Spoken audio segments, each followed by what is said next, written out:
Hi hello வணக்கம் and welcome to வீதி shoot. இன்றைக்கி நம்ம சேனல் என்ன பார்க்க போகிறோம்னு பார்த்தீங்கன்னா இந்த பிளான்டேஷன் பற்றி தான் பார்க்க போகிறோம். இன்றைக்கி நம்ம வீட்டில் என்ன வைக்க போகிறோம்னா தக்காளி அப்புறமா பச்சை மிளகா வைக்க போகிறோம். ஸோ நான் அதுக்கு வைக்கிறதுக்கு இந்த மாதிரி 2 எடுத்துக்கிட்டேன் நான் பிளாஸ்டிக்கில். அதுக்குள்ளே பாட் மிக்ஸ் பண்ணி நான் ரெடியாக வச்சுருக்கேன் நான். ஸோ இதை என்னென்ன மிக்ஸ் பண்ணியிருக்குன்னு பார்த்தீங்கன்னா Vermont compost and red soil, அதாவது மண்புழு உரமும் செம்மண்ணும் தான் கலந்து நான் வச்சுருக்கேன் நான். வேறு எதுவும் எக்ஸ்ட்ரா சேர்க்கல நான். ஸோ அதை கரெக்டான ரேஷியோவில் மிக்ஸ் பண்ணி இந்த மாதிரி வச்சுட்டேன். ஸோ நம்ம இப்போ இதில் பிளான் பண்ணும்போது நம்மளுக்கு இப்போது நம்ம இந்த தக்காளியும் பச்சை மிளகா இருக்கும்போது அதுக்கு க்ரோத் நல்லா கிடைக்கும். ஸோ வாங்க இப்போ அது எப்படி நம்ம பிளான்டேஷன் பண்ணலான்னு பார்க்கலாம். ஆக்சுவலாக அதுக்கு என்கிட்ட ஃபஸ்ட்டு நம்ம இப்போது தக்காளி வைக்கலாம். தக்காளி வைக்கிறதுக்கு முன்னாடி என்ன பண்ணணும், இந்த செடி வைக்க முன்னாடி முதல்ல அந்த சர்ஃபேஸை ஃப்ளாட் பண்ணிக்கோங்க. ஃப்ளாட் பண்ணிவிட்டு உங்களுக்கு வேணும்னா கொஞ்சம் மண் எடுத்து ஓரமாகவோ இல்லை இங்கே வேறு எங்கேயாச்சும் வச்சுக்கோங்க. நீங்கள் நான் கீழே வச்சுக்கிறேன் நான்.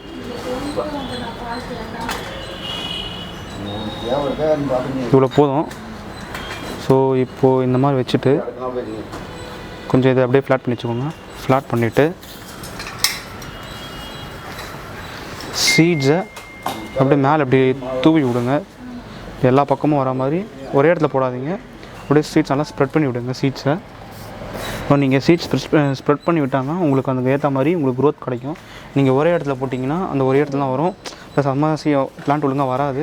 ஸோ நீங்கள் நல்லா ஸ்ப்ரெட் பண்ண மாதிரி எல்லா இடத்துலையும் போடுங்க. நீங்கள் தக்காளி சீடாகவும் போடலாம், இல்லாட்டி நீங்கள் அந்த ஃப்ரூட்டை தக்காளி பழத்தை கட் பண்ணி பிழிஞ்சு விடலாம். அப்படி இல்லாட்டி தக்காளி நீங்கள் ஸ்லைஸ் பண்ணி மண்ணில் வச்சு புதைக்கணும், அப்படியும் நீங்கள் பண்ணலாம். ஸோ நான் வெறும் சீடு மட்டும் போட்டு பண்ணுறேன். ஸோ ரிசல்ட் எப்படி வருதுன்னு தெரியல, நான் உங்களுக்கு வந்தோடனே காமிக்கிறேன். ஸோ இப்போ தக்காளி போட்டாச்சு. போட்டு நம்ம என்ன பண்ணோம்னா இந்த கொஞ்சம் எடுத்து வச்சுங்க மண் இருக்குது பார்த்தீங்களா, இந்த மண்ணை நம்ம லைட்டாக மேலே போடணும். ஆக்சுவலாக லைட்டாக மேலே போடணும், ஃபுல்லாக போடக்கூடாது. மேலே ஒரு பேப்பர் லேயர் மாதிரி தான் இருக்கணும். அதை தவிர்த்து நீங்கள் ஃபுல்லாக போட்டிங்கன்னா உங்களுக்கு செடி முளைக்காது. ஸோ அதுக்கேற்ற மாதிரி நீங்கள் லைட்டாக போடுங்க. சும்மா லைட்டாக மேலே அப்படி அந்த மண் அந்த விதை மூடுற மாதிரி தூவி மட்டும் விடுங்க. கைஸ் இப்போ பார்த்தீங்கன்னா ஃபுல்லாக தூவி முடிச்சாச்சு. ஸோ சீட்ஸ் ஃபுல்லாக நம்ம இந்த மண்ணை வச்சு கவர் பண்ணிட்டோம். இதுக்கப்புறமா என்ன பண்ணணும்னா நம்ம வாட்டர் ஸ்ப்ரே பண்ணணும். அதை நான் இந்த பச்சை மிளகா செடி நான் உங்களுக்கு காமிக்கிறேன் எப்படின்னு. ஸோ இப்போ ஏதாச்சும் ஓரமாக வச்சுருவோம் முதல்ல. ஸோ அதே ப்ரொசீஜர் தான் பச்சை மிளகா செடிக்கும் நம்ம பண்ண போகிறோம். ஃபஸ்ட்டு மண்ணை கொஞ்சம் லெவல் பண்ணிக்கலாம். லெவல் பண்ணிவிட்டு இதுக்கு மேலே சீட்ஸ் எடுத்து போடலாம். வெயிட் பண்ணுங்க, சீட்ஸ் எடுத்து போட்டுறேன். இதுக்கும் நீங்கள் சீட்ஸ் கடையில் வாங்கணும்னு அவசியம் இல்லை. பச்சை மிளகாவுக்கு வீட்டில் இருக்க வர மிளகா, இந்த காஞ்ச மிளகாவே, நீட்டு மிளகாவில் குண்டு மிளகா, அது ஏதாச்சும் ஒன்று ட்ரையாக இருக்கும்ல, அது நல்லா காய வச்சு அதில் இருக்க சீட்ஸ் எடுத்து நீங்கள் இது பண்ணலாம். இப்போ நானும் அந்த மாதிரி தான் எடுத்துருக்கேன். வாங்க இப்போ இந்த பிளான் பண்ணலாம். அதே ப்ரொசீஜர் தாங்க. சுற்றி நீங்கள் எவ்வளோ போட முடியுமோ போடுங்க.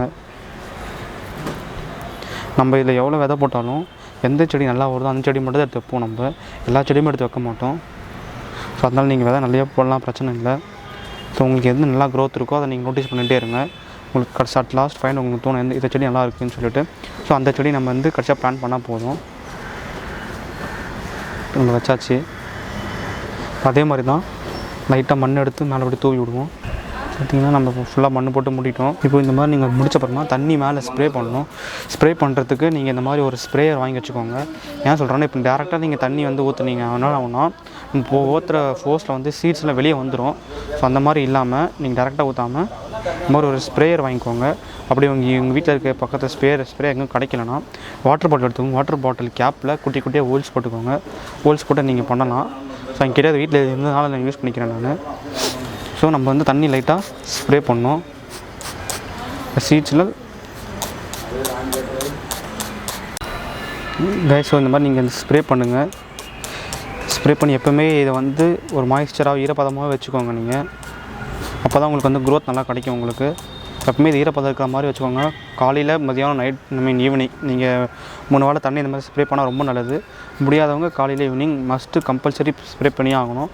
ஸோ இப்போ எத்தனை முடிச்சாச்சு தேங்க் கைஸ் ப்ரொசீஜர். இப்போ இதை நீங்கள் பார்த்தீங்கன்னா வெயில் பட்ட இடத்துல நீங்கள் நல்லா வைக்கணும். நீங்கள் ஏன்னா சன்லைட் பட்டால் தான் நம்மளுக்கு இந்த செடி இந்த சீட்ஸ் நல்லா க்ரோ ஆகும். கண்டிப்பாக மஸ்ட்டு சன்லைட் பட்ட இடத்துல நீங்கள் வச்சுக்கோங்க. ஸோ நம்ம இந்த செடி எப்படி வளருது, எப்படி நாற்றா உருவாகுது, இதுக்கப்புறம் நம்ம பார்க்கலாம் வாங்க. 3 weeks later. கைஸ் இப்போ பார்த்தீங்கன்னா நம்ம சீட் போட்டு பிளான்ட்ஸ் எல்லாம் வந்துருச்சு. பார்த்தீங்கன்னா தெரியும் உங்களுக்கு. ஸோ நான் அது விதை போட்டு ஒரு 1 month கிட்ட ஆக போகுது. ஸோ இப்போ செடியை க்ரோத் பார்த்தீங்கன்னா நல்லா தெரியுது உங்களுக்கு. ஸோ நல்லா வளர்ந்துருக்கு செடி இப்போது. இப்போ என்ன பண்ண போகிறேன் பார்த்தீங்கன்னா, இதுலேருந்து நான் எடுத்து இப்போ இந்த க்ரோ பேக்கில் நான் வைக்க போகிறேன். இந்த க்ரோ பேக்ஸில் இப்போ இந்த செடியெல்லாம் வைக்க போகிறேன் நான். ஸோ எப்படி எடுத்து எப்படி வைக்கணும்னு நான் உங்களுக்கு சொல்கிறேன். இப்போது இதில் பார்த்தீங்கன்னா, இந்த செடி நம்ம எடுக்கும்போது கொஞ்சம் தண்ணி ஊற்றிருக்கோங்க. தண்ணி ஊற்றி கொஞ்சம் ஸ்ப்ரே பண்ணிக்கோங்க. ஏன்னா அப்போ தான் மண் ஈரமாக இருக்கும். நீங்கள் எடுக்கும்போது வேரும் அந்த செடியை உடஞ்சி வராமல் ரெண்டும் ஒன்றா வரும். ஸோ நீங்கள் எடுக்கும்போதே பார்த்தீங்கன்னா கொஞ்சம் மண் இருக்கிற மாதிரி எடுத்துக்கோங்க செடியில்.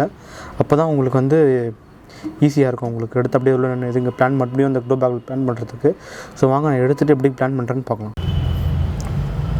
கைஸ், இங்கே பார்த்தீங்கன்னா இப்போ செடி நல்லா வேர் பிடிச்சி வளர்ந்துருக்கு. செடி உங்களுக்கு பார்க்கும்போதே தெரியும் பாருங்கள். நல்லா செடி நல்லா வேர் பிடிச்சி செடி ரொம்ப நல்லா சூப்பராக வளர்ந்துருக்கு. க்ரோத்துன்றது நல்லா நம்மளுக்கு ரிசல்ட் கொடுத்துருக்கு. பார்த்தீங்கன்னா உங்களுக்கு தெரியும். ஸோ ஆக்சுவலாக நான் என்ன பண்ணேன்னா, இந்த பாக்ஸ்லேருந்து இந்த மாதிரி கட் பண்ணி நான் பாக்ஸை ரெண்டாக கட் பண்ணிவிட்டு இதிலேருந்து எடுத்து நான் வச்சுருக்கேன்.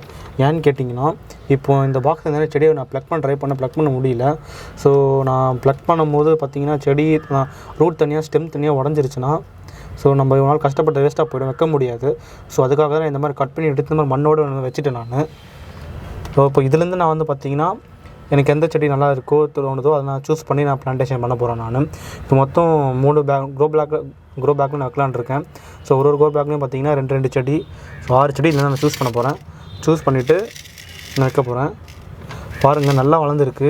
உங்களுக்கு அந்த கீழே ரூட்ஸ் சாயிலேருந்து அந்த ரூட்ஸ் பார்த்தாலும் உங்களுக்கு தெரியும் அப்படின்னு செடி நல்லா வளர்ந்துருக்கா இல்லையான்னு சொல்லிட்டு.